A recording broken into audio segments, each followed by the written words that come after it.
Welcome to the Exceptional Sales Leader Podcast with Darren Mitchell. If you're a sales leader looking to take your leadership to a whole new level, then this is the podcast for you. We'll be exploring tips, techniques, and strategies to help you take your leadership to the exceptional level and allow you to enjoy more money, more meaning, and better sales results.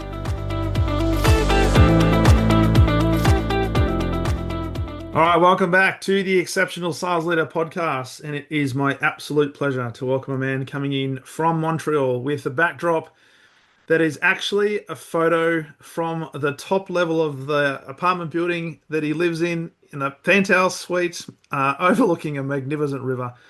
Mr. Geoffrey Reid, welcome to the podcast, my friend. Thank you, Darren. Such a pleasure to speak to you with such a time difference. Yes, well, as we record this, it's Friday morning here in Melbourne, and it's late afternoon in Montreal. And when you jumped on, I've got to say this: when you jumped on, you had the backdrop. I'm thinking, man, that looks like a photo of a magnificent sunset in the African savannas with a big river going through it. And yet you said, no, this is Montreal. This is a photo from my balcony. And I'm thinking, man, what a terrible place to live and what a terrible view to experience. Man, that is amazing. October's the month for sunsets here, so probably there's a month in the Serengeti that it's similarly outstanding. So, but probably now as we record this, back end of November, it's probably getting a little bit cooler over there. And does it actually? I was going to ask you, does it get ice across it? Given that it does get really cold over there. It does. It's a slow-flowing river, so there's probably a month or a little bit over a month that it's frozen. But it is moving, so it does have to get pretty cold. So that's only usually January, February. Right. I don't expect that before the year changes, it'll freeze. And of course, there'd be nobody out there doing ice skating and silly things like that, would there? In those months, it might be a little. The ice might be a little thin. Bit thin. Might not want to put your life. Might not want to put your life on it. All right. Now, hey, looking forward to this conversation. You've been in business. You just mentioned before you press record, you took a little bit of a sabbatical at the back end of last year to write your book, which is the Revenue Catalyst: Mastering the Art of Sales in the Modern Era. You've been at a company called Marcus Evans for over 24, 25 years?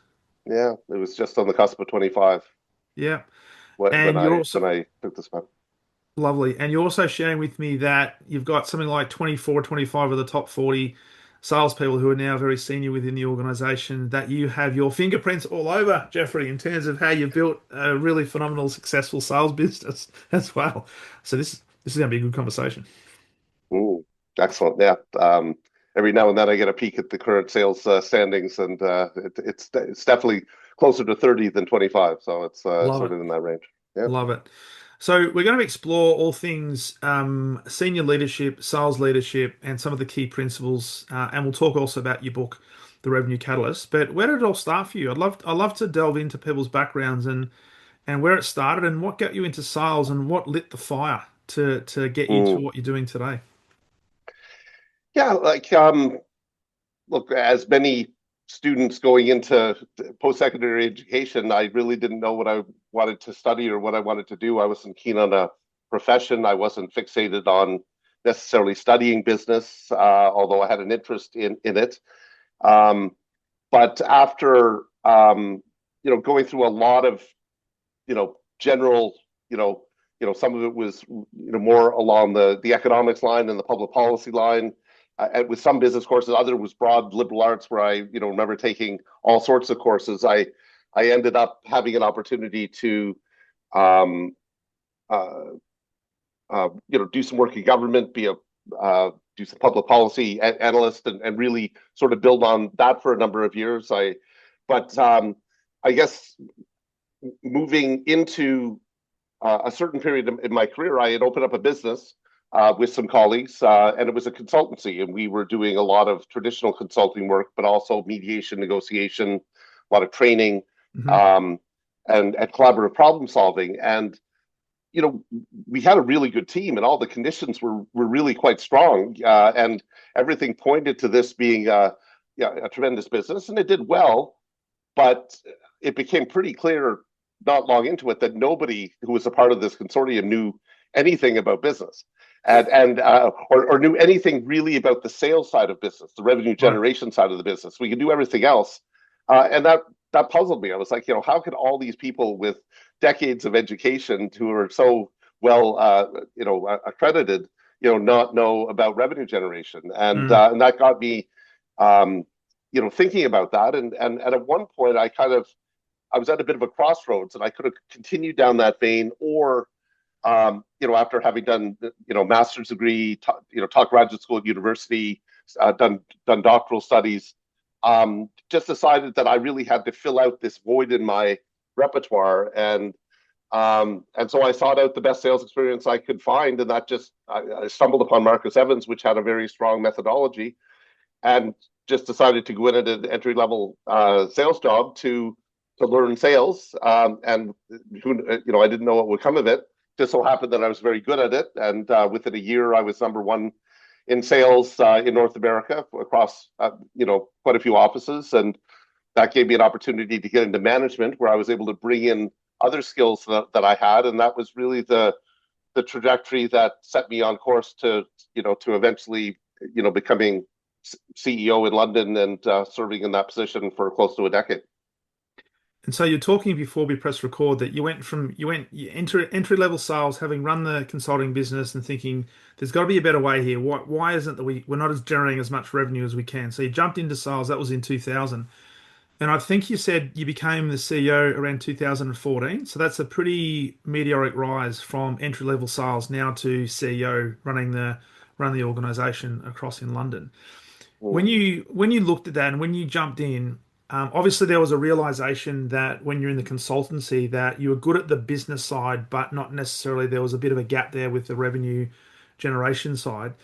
When you jumped in and started to explore that you were pretty good at sales, looking back, was there anything that you did perhaps that was different? Was it an attitude? Was it a mindset? Was it the way you communicated that you think set you apart from maybe some of your internal competitors or colleagues that gave you a bit of I guess, a leg up to help fast track your development? Yeah, so look, I think the raw tools were there in terms of communication and the ability to think quickly on my feet and follow a process. Those were all things that were, the remnants from my academic and professional work previously. But figuring things out attitudinally was a key piece in all of that, and it takes humility. Someone Mm. could come in, be overqualified for a job and think that they're better than everyone else, or they can roll up their sleeves and take it on the chin and really recalibrate attitudinally, which I think if I had not been willing to do or had done, it would have been a very different result. Because what I'm also thinking as you were talking there, and it was just reminding me of the number of people who get promoted into, and we'll just talk about moving from sales into now leadership. So I'm going to assume, Geoffrey, that you didn't go from an entry level sales to a CEO just in one step. There would have been a number of key steps in order to arrive at the CEO's office. But what was your experience around that? Because I see a lot of sales leaders who are given I guess, the opportunity to become a sales leader. Sometimes they're voluntold to be a sales leader, but they're not Mhm. necessarily ready, nor are they equipped with the skill set to make that transition. How did you find that experience to the point where you've still got people within Marcus Evans who you said before it's now closer to 30 out of the top 40, not 25, so I stand corrected there. How do you enable a high performing sales environment and resist the temptation to still be involved in sales? Um, well, interestingly enough, the sales tradition at Marcus Evans was very much one of leaders remaining in sales. Okay. So I guess my progression was probably from sales executive to senior sales to assistant manager, where I had one person, sort of giving me an opportunity to work with one person. And then that meant two people and becoming a manager at about three or four people. But because I was responsible for those people, the whole tradition in developing people was my making hiring decisions, my making, with the support of the company, my making developmental decision plans to grow people, Hmm. um, and then help them crawl, walk, run, and help them take off the training wheels, and usually that meant my being the closer for these teams, to the second voice or whatever, whoever would have to get involved. And it just so happened that I was really quite, good at that role. So that was something that I would get involved with clients, maybe, a lot more rarely, but, at every step when I became, manager, senior manager, director, Yeah. COO for Canada, and then CEO, there would be, it did require me to get involved at the sales end as well, which I think was a very important piece because it kept me sharp. Mm. Things were changing so quickly that I would notice every 5 years we would really have. If I would look back at the previous 5 years, we would really have revamped a lot of the things that we had done. Yeah. And if someone had stepped out of keeping their their hand in the sales pie, there's some people that could find themselves disconnected from that part of the business, which would limit their effectiveness at the higher level. So Yeah. Okay. maybe 2 points on that. I think that was a very important piece. The other piece is a lot of sales organizations have a tradition of promoting people simply by results, and thinking that they're going to be the best managers. And Yeah, and 100%. I can't say that I didn't see that going on around me in the early days. But fortunately, I would say that maybe because of my prior experience, or the humility that I needed to build into attitudinally, uh, you know, figure something out. That was one of the hardest things I ever had to do. I was perhaps equally good on the management side as I was on the sales side, and as long as I kept both of those fresh, I could be effective at different levels, and take responsibility for an office or a set of offices, and make a difference. Love that. Love that. So as you were talking there, you mentioned that although it was quite rare that you came in and did it, but you found yourself often being the closer. And what I'd love to ask you is, from your experience, how did you do that whilst also maintaining, I guess, the credibility of your sales team, salesperson that you're working with in the eyes of the customer? And the reason I ask that Mm, question is often customers, when a senior person comes in, a director or sometimes a CEO, they see that person as the decision maker, and rightly or wrongly have the account team, the account director kind of depositioned and mhm, saying, well, if we want something, we're just going to go straight to Geoffrey because he's the man that can make mm. things happen. Was there anything that you did consciously to be able to add value, but still position your account team, your sales directors as the go-to people for your customers? Mm. Very important point. Yes, it is, and I've seen it that happen time and time again, where directors in particular who would play that role of the closer would find themselves all of a sudden managing way too many accounts, and their sales reps doing not enough of that work, and it really creating a bottleneck in the growth of that part of the organization. So look, whenever I got involved in anything, I always made sure that it was organized by the rep. It was the rep was on the call. The rep was the one doing the follow up, and I was simply there to solve a problem. And so I would not be getting on to necessarily close, but I would be getting on because there would be something that I could could do to break an impasse that someone else couldn't. Yeah. Um, but I would make sure that it was implemented also by the rep. So that Mm. very, very astute in the delicacy that has to be, or how one has to do that carefully to avoid it getting all out of whack. Because it's interesting how that can happen, and sometimes senior people, senior executives have the best of intentions, but I don't know whether it's ego or whether it's just the thrill of the hunt or whatever the case might be. They can sometimes deposition, or what I call disintermediate, their sales team through that process. So I love the fact that you made sure that you were there to serve your team, not there to run the strategy or to close the deal, because you put your faith in the people who are responsible ultimately for that customer interaction, but you were there to help them and maybe help mm, fast track the process and maybe add some executive credibility, for want of a better term, in that mm, transaction. mm, Can you then talk to me a little bit about your leadership philosophy? And was this something that had been born out of the work you did in the previous consultancy before you got to Marcus Evans, or was it something that evolved over time as you made the leap from a salesperson through the sales rankings to the CEO? And how did that mm. sort of take shape?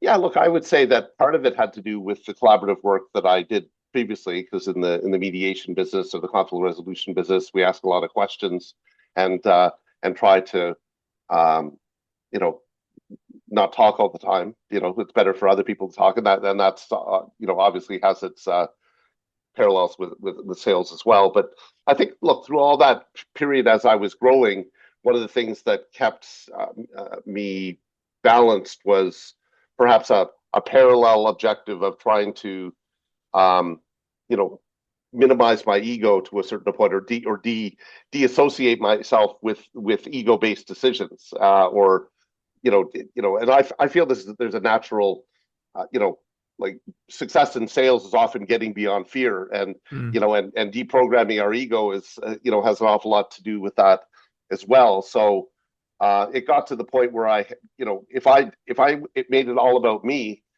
people would have never followed me. But I made it all about other people, and so just as an example, I remember even getting to London and taking over other aspects of the business that were my I got it even to the point where I was like, okay, what, I would sit down with every single person. Is like, okay, what are your goals and how can I help you grow your career? You Yeah. know, prior to that, I would say to people when I would hire and promote them, I would say, look, I'm not going to be around here forever. I would love it if you would take my job one day, because then I could do other things, and just getting beyond the fear of someone encroaching or taking my job, and turning the magnet around, because I had previously worked for a few people who, um, you know, may have felt threatened by my ascent in the organization, and needed to find a place for themselves in management, or something that they could do that I couldn't, that would preserve their position. There was a lot of fear there.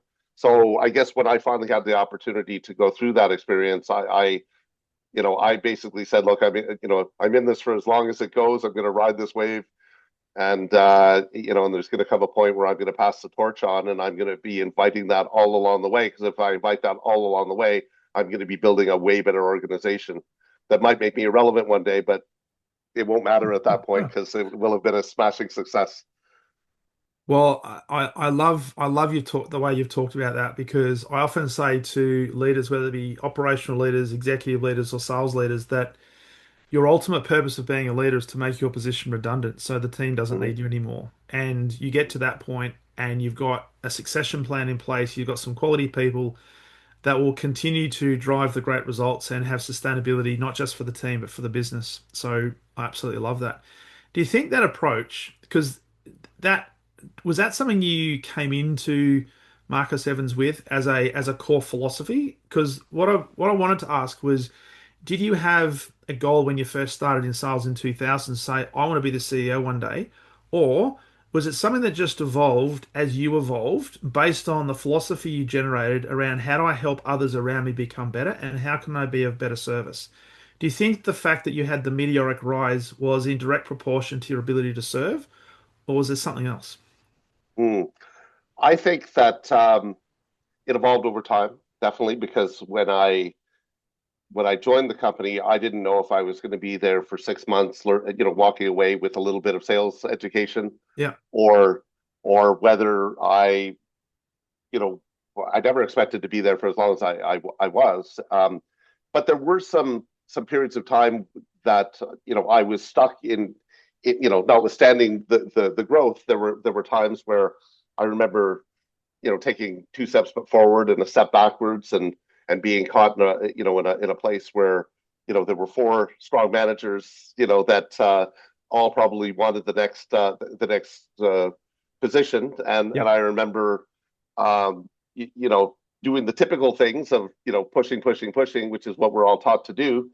But I do remember another point where where I actually just started doing the opposite, and I just started, showing a lot of grace and graciousness and cheering for other people, and if someone did something that was, you know, you know, could be interpreted as, slighting, I would sort of turn the other cheek and feel bad that they're feeling fearful of me, like, and I would Yeah. and I would really treat the whole experience differently. So I would say that it really became, look, my personal journey of, reading, hundreds of books on sales and self help and philosophy and how to master our minds and our emotions. And I was on a personal quest to gain as much knowledge as I could outside of the work. At a certain point, I saw some of the things that I was reading as being the antidotes for the bottlenecks that I was caught up in. And the bottom line is, I remember, turning the magnet around and not being fearful and being gracious and cheering for my colleagues and hoping that they would get the job. And then all of a sudden, all the competition disappeared, and I was there, and I had an opportunity to build. Like, it was just remarkable. So it was very much something that was learned through the struggles, but it was the adjustments that were the key to unlocking the growth. It's amazing, as Steve Jobs says, you can't join the dots looking forward, you can only join the dots looking backwards. But it's fascinating that when you have an approach, you start to learn more about yourself and you get an understanding and appreciation of the actual laws that are out there, and they're universal, such as the law of polarity, what goes up must come down, etc., etc., the law of servitude and things like that. Amazing Mhm. things happen, but other people look at you, and they probably have in your career, Jeffrey, and said, "Man, you're so lucky, Jeffrey. Everything you touch tends to turn to gold." And you're sitting there thinking, "If you only knew, my friend, if you only knew."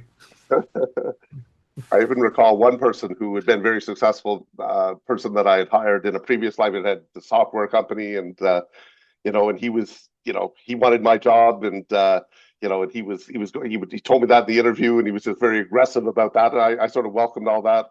Um, but I do remember at one point him getting really quite frustrated because he couldn't figure out my agenda. He's like, "What's your agenda?" And I don't really. I just want everyone to do well.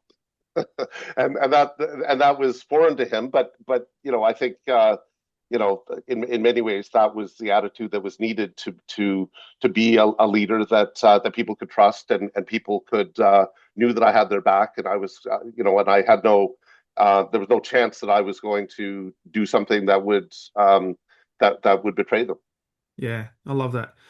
I'd love to ask you now just a little bit of a pivot, and it's kind of linked to what we've just been talking about, is your approach to development of people. So the fact that you've exited now, Marcus Evans, and doing some other things, but you've left a legacy where your leadership shadow is quite long, and there are a lot of people, a lot of good people that are doing well. So you've potentially got yourself to a position where, hey, I'm now redundant. I'm no longer needed because the company, I've got all the good people in there. What has been, and it might sort of start to toggle into some of the areas of the book, but your focus on people development.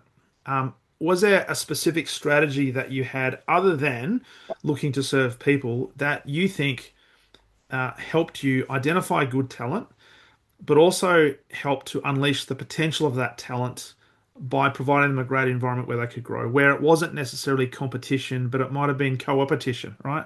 We're working Mm. together, but we're achieving a greater good. Yeah, absolutely. I learned this all by trial and error because I was taught a certain methodology that, of what to look for in a salesperson, that was very confusing to me. And Okay. so in the beginning, the model that we were looking for good communicators and you know people who could talk fast and think quickly on their feet and uh, and intelligent people, and these were all the attributes. And I recall trying to build a team through hiring people by looking at these as being the driving forces Okay. of the, what I was looking for.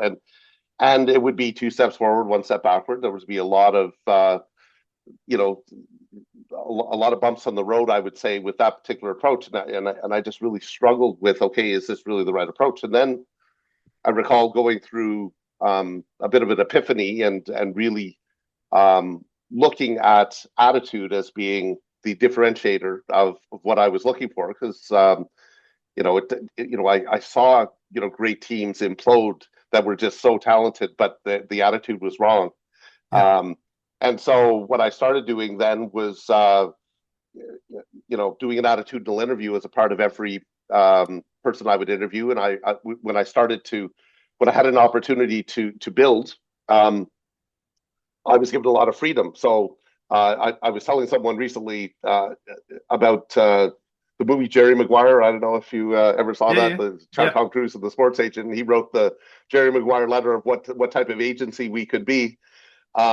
I kind of did the same thing because I felt that we could really apply some really good research around attitude and a lot of stuff coming through the self-help movement and different ways of management. Management theory it changed dramatically over a generation, Yeah. and that wasn't cleanly applied. So I was given the reins. I wrote that letter, and I thought we should do it everywhere in the company, and that's when I was still just in charge of Montreal.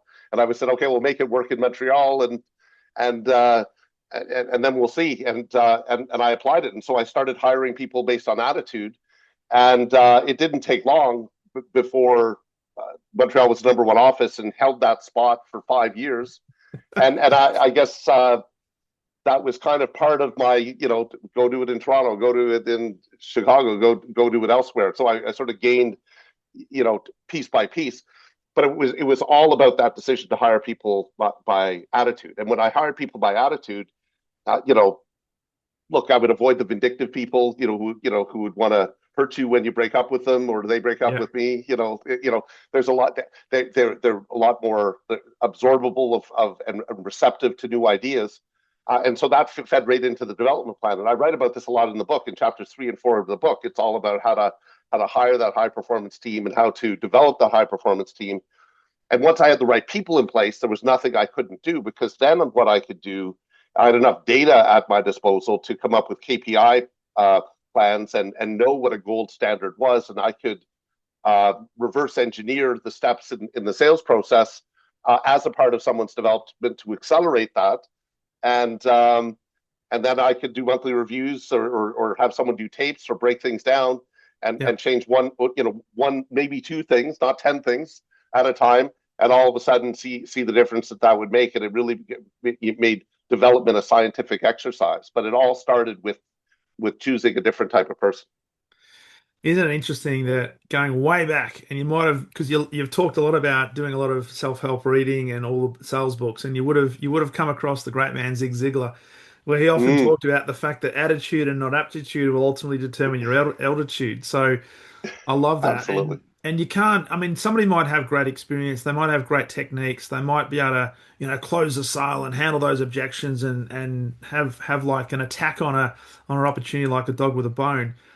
But if you suffer from stinking thinking, it just undoes all that great work. So I love the fact that you started to recruit and hire people and develop people based on attitude, because I firmly believe that you can teach the skill set and the competency of sales. You can't necessarily teach the competency of attitude. So that's what they 100%. have to bring. That's what they have to bring. And Yeah. and and look, sometimes people don't have it right away, but sometimes someone hits rock bottom or they have an epiphany but it takes something of that magnitude for someone's attitude to shift. So I would give people a chance if all of a sudden they came back to me, with something that allowed them to realize that maybe they could see the world and do things differently. But 100%, that I could teach. You said it perfectly, Darren. I could teach everything on the sales end, but not the attitude. Yeah. And through that whole process, Jeffrey, did you find that there were people who were already in the organization who maybe felt a little bit threatened because there's a bit of a change of the dynamics, change of the culture?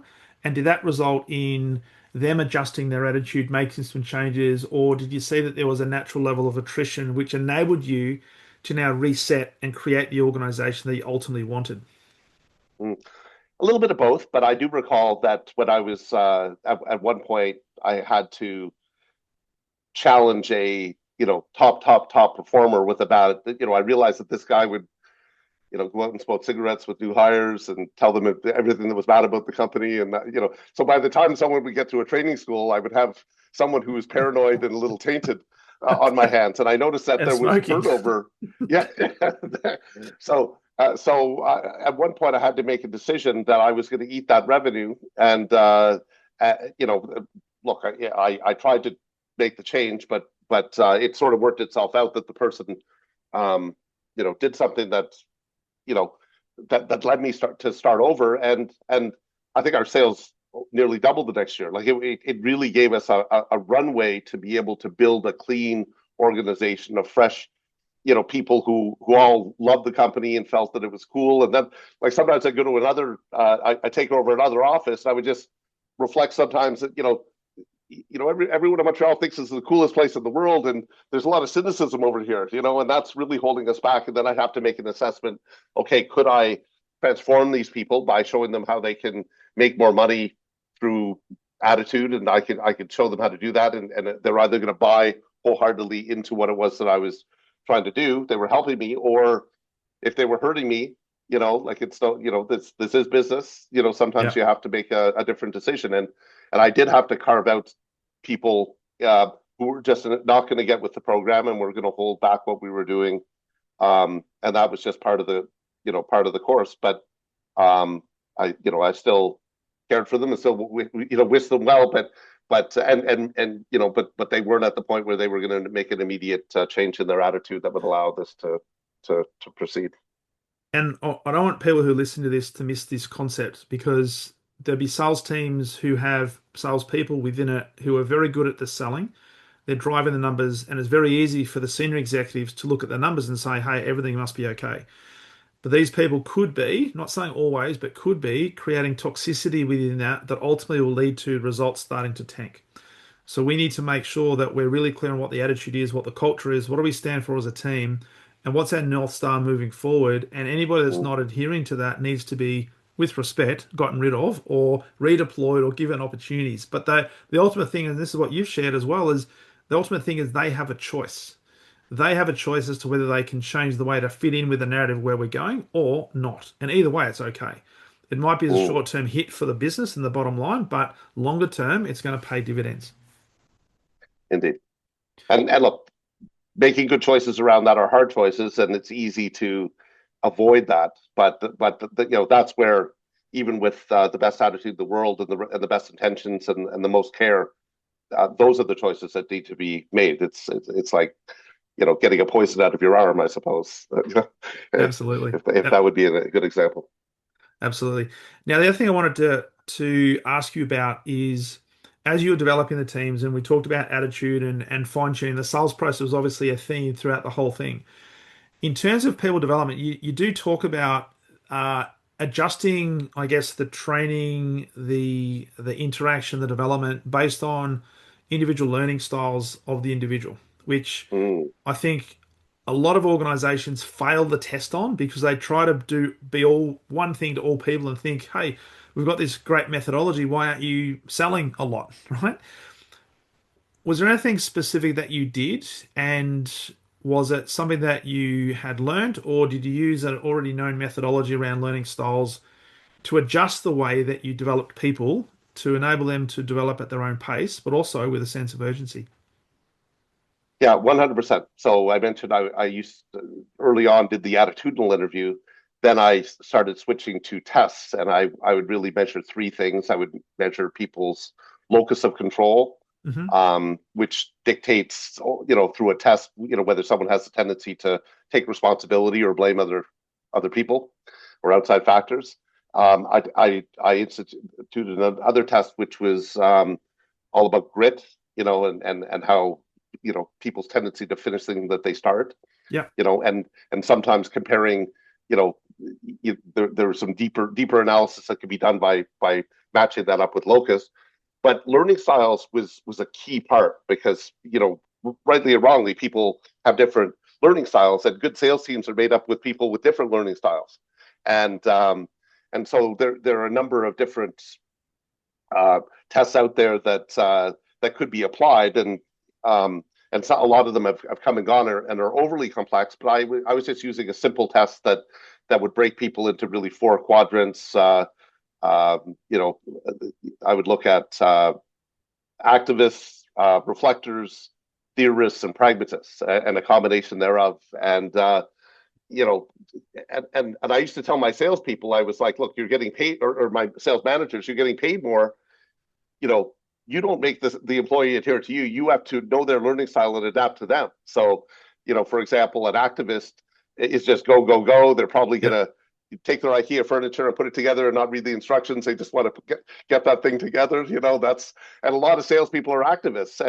But if I'm managing an activist, I might have to repeat myself 20 times, and that's okay, because they're going to eventually get it. But if I know they're an activist, I can follow that program, or my Yeah. manager can.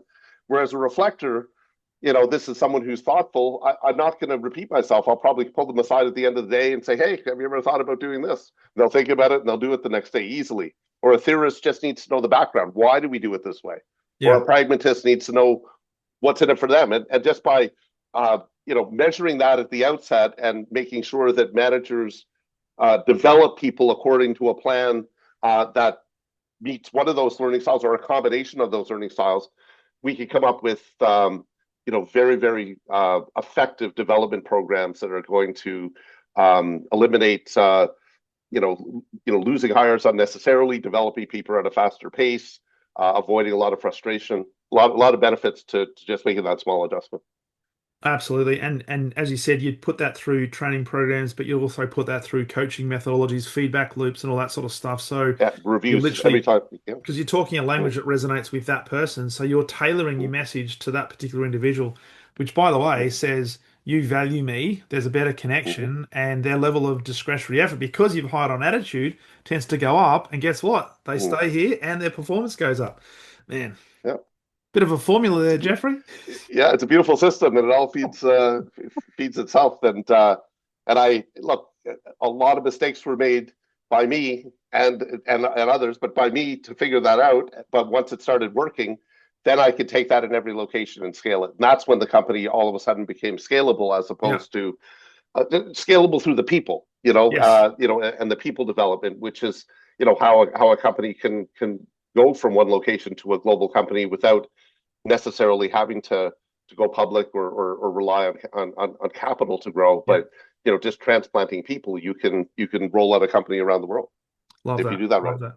Absolutely love it.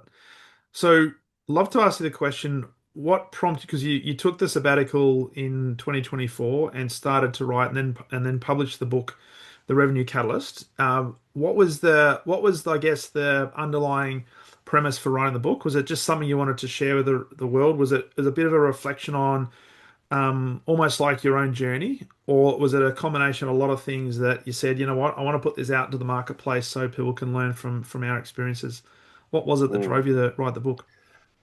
I would say there are a few reasons, and in the opening pages of the book, I talk about a visit that I had from the president of the university I used to teach at when I was a young man in Montreal, who had sought me out on his sort of farewell tour. He had come to London with a colleague, and it was probably, meeting former professors, people in the community. It was, probably fundraising, Yeah. but it gave me an opportunity to sit with him and ask some questions. And so early on in the interview, he asked me, he says, look, how are we doing in terms of educating students that are well qualified for what you do?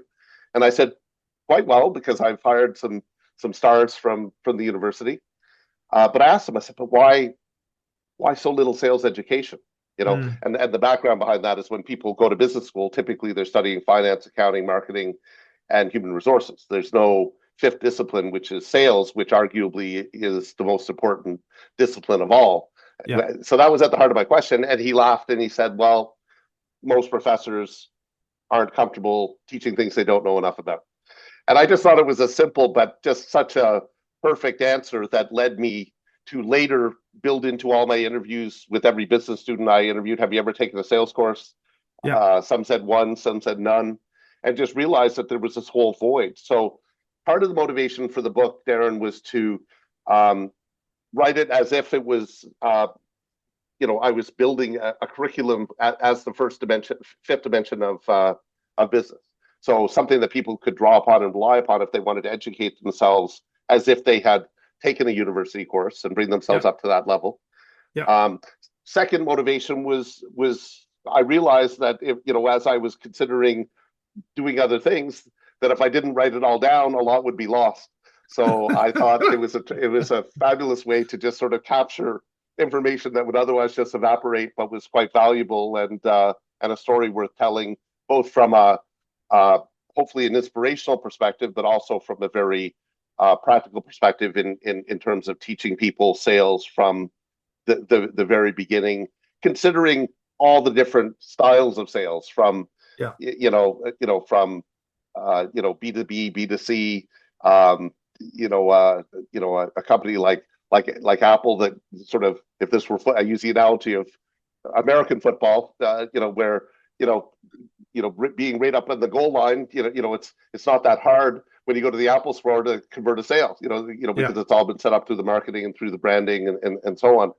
But there are other organizations that give you the football on the other side of half, and you have to sort of run it through the entire defense, and it's a much different type of sale. And I've tried to account for and accommodate those extremes and everything in between in being able to help people, whatever they're doing, generate a better sales performance and hopefully better income and better career opportunities.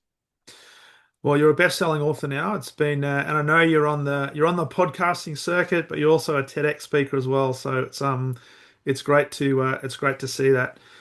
If there was a topic or a principle in the book that we haven't kind of touched on in this particular conversation that you think would be worthwhile sales leaders, potential sales leaders, and certainly salespeople listening to this right now to benefit from, what would that be? What would be the first thing that comes to mind? Look, I would say that the biggest, if we were just talking pure sales methodology, something that could make a difference. Chapter one of the book is product positioning. How do you position a product? Is it a scarce product? Is it how is it a valuable product? Is there a lot of competition? Is there no competition? But once you've positioned your product, sales strategy is really the choice that we have. And I think so many people assume that sales is about pushing, it's about Mm, persuasion, it's being relentless. But one of the things that I read about in the book and introduced, because I haven't seen it really written anywhere, is the whole concept between persuasive sales and resistant sales. And I've told the story before. When we're 2 and 3, the only way of getting things from our parents is persuasion. Please buy me this, please buy me that, let's do it.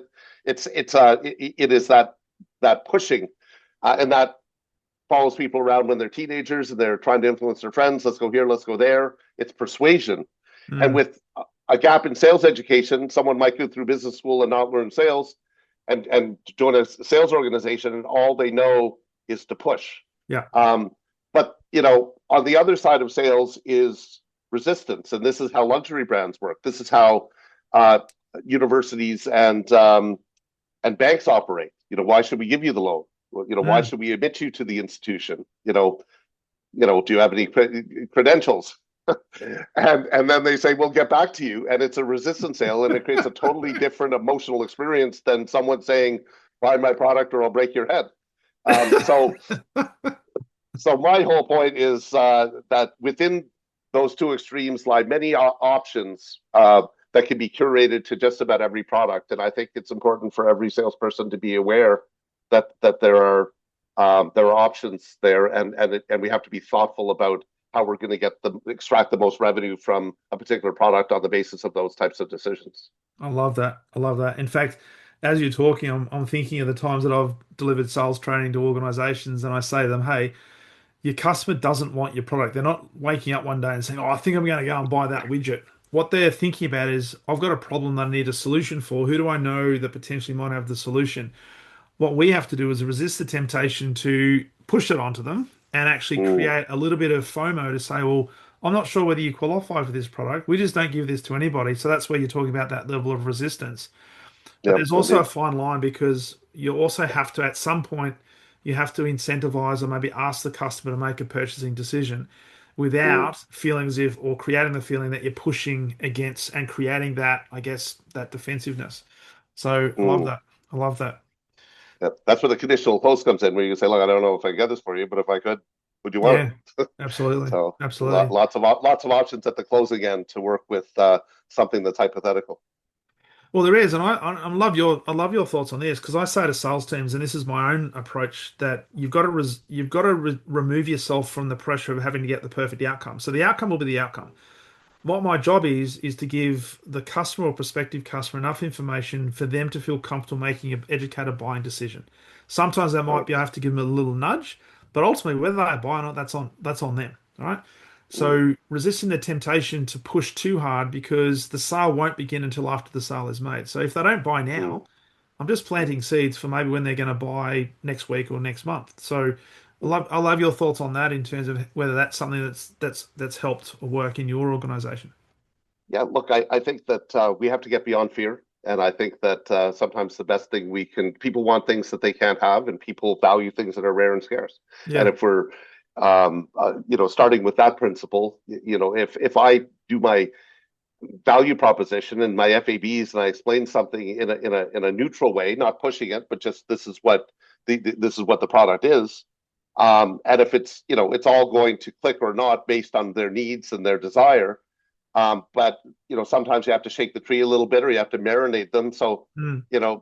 if I do all that well, I have to be courageous enough to be able to say, but sometimes I would say, look, if it's not jumping out at you as being something you should do, you shouldn't do it. I need to be able to take that leap of faith and be falling, free falling, into losing the sale, uh, often before, but they have to go through the emotional experience of sometimes people only realize that they want something until they feel the emotion of not being able to have it at all.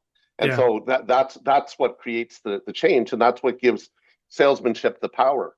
Yeah. It's that transform it's a transformative experience, and we need to be able to be willing to walk away or to lose it in order for that transformational experience to be tested and to potentially kick in.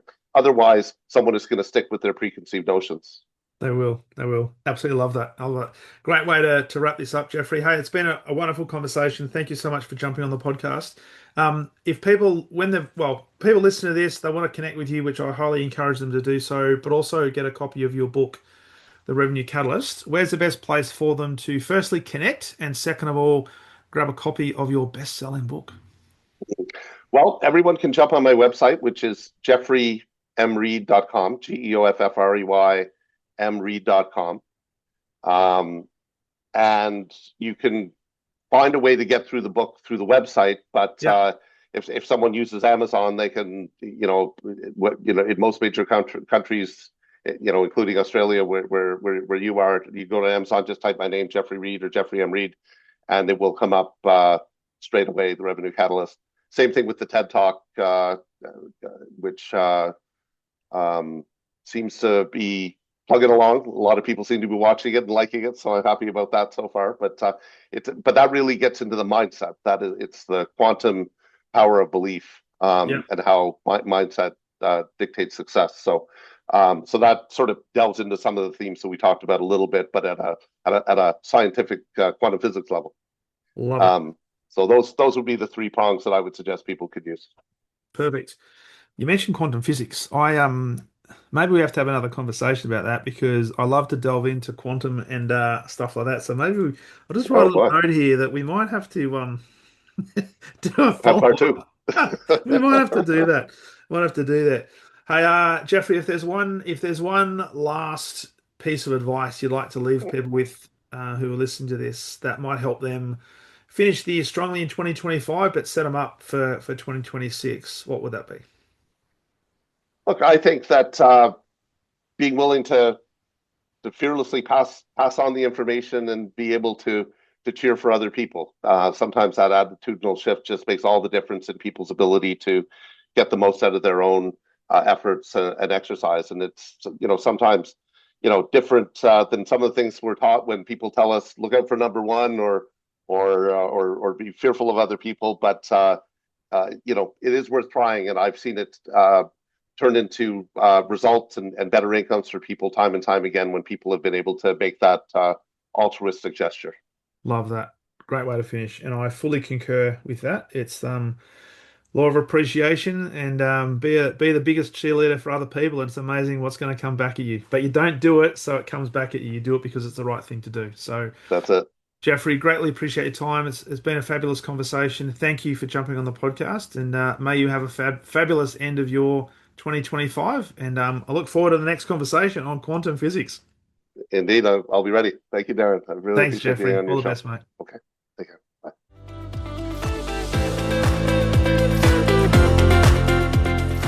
Thank you for listening to the Exceptional Sales Leader Podcast. I trust the information in this episode has been helpful in your journey towards becoming exceptional.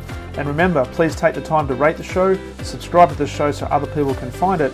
But also, if I can help you, jump on my calendar, go to leadwithdarren.com, and let's have a conversation about how I can help you along your journey to being exceptional.